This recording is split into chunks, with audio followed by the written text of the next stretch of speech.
ઇન્વેસ્ટિંગની જર્નીમાં મોટાભાગના લોકો એક બહુ મોટી ભૂલ કરે છે. તેઓ ન્યૂ ઇન્વેસ્ટર્સ અને એસ્ટાબ્લિશ્ડ ઇન્વેસ્ટર બંનેને એક જ સ્ટ્રેટેજી પકડાવી દે છે. પણ રિયાલિટી એ છે કે ઇન્વેસ્ટમેન્ટમાં વન સાઇઝ ફિટ્સ ઓલ જેવું કાંઈ હોતું જ નથી. મેઇનલી બે ટાઈપના ઇન્વેસ્ટર્સ હોય છે અને બંનેની સિસ્ટમ એકદમ અલગ હોવી જોઈએ. પહેલા એવા ઇન્વેસ્ટર જે હજી પોતાના કરિયર કે બિઝનેસની શરૂઆતના સ્ટેજમાં છે અને ધીમે ધીમે ઇન્વેસ્ટમેન્ટ ચાલુ કરી રહ્યા છે.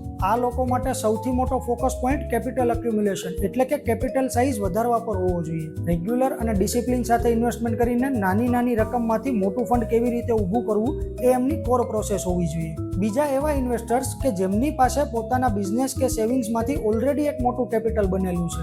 આવા લોકો માટે નિયમો એકદમ બદલાઈ જાય છે. એમનો મેઇન ફોકસ કેપિટલ પ્રોટેક્શન પર હોવો જોઈએ. પોતાની કેપિટલને માર્કેટના જોખમોથી બચાવવી અને એના પર સ્ટેબલ રિટર્ન મેળવવું એ એમની પ્રાયોરિટી છે. બંનેના રિસોર્સિસ અને એક્સપેક્ટેશન્સ બંને અલગ છે, એટલે બંનેની સિસ્ટમ અને સ્ટ્રેટેજી પણ અલગ જ હોવી જોઈએ. જો બંને એકબીજાની કોપી કરવા જશે તો ન્યૂ ઇન્વેસ્ટર્સ મોટા રિસ્ક લઈને પોતાની જે નાનકડી કેપિટલ છે એ પણ કોઈ બેસશે અને કેપિટલ વાળા ઇન્વેસ્ટર્સ યોગ્ય રિસ્ક લેવાને બદલે જો નવા ઇન્વેસ્ટર્સની જેમ ખાલી કન્ઝર્વેટિવ વિચાર છે તો ક્યારેય માર્કેટને આઉટ પરફોર્મ કે ગ્રો નહીં કરી શકે. પણ હા, એક વાત બિલકુલ નક્કી છે, જો આ બંને પોતપોતાની સાચી પ્રોસેસ ફોલો કરશે તો જ્યારે પણ માર્કેટ આઉટ પરફોર્મ કરશે ત્યારે કમ્પાઉન્ડિંગનો જાદુ ઓટોમેટિકલી બંનેના પોર્ટફોલિયોમાં અદ્ભુત અને અનબિલીવેબલ રિઝલ્ટ આપશે. અને દરેક રોકાણકારની જરૂરિયાત મુજબ આવી જ કસ્ટમાઇઝ પ્રોસેસ ડિઝાઇન કરીને અને એમની એફિશિયન્સી વધારવાના પ્રયાસ સાથે 100 થી વધુ વિઝનરી ઇન્વેસ્ટર્સને 100 કરોડથી મોટા પોર્ટફોલિયો સુધી પહોંચાડવાના વિઝન સાથે અમે અમારા મિશન 100 પર કામ કરી રહ્યા છીએ. તમે અત્યારે વેલ્થ ક્રિએશનના કયા સ્ટેજ પર છો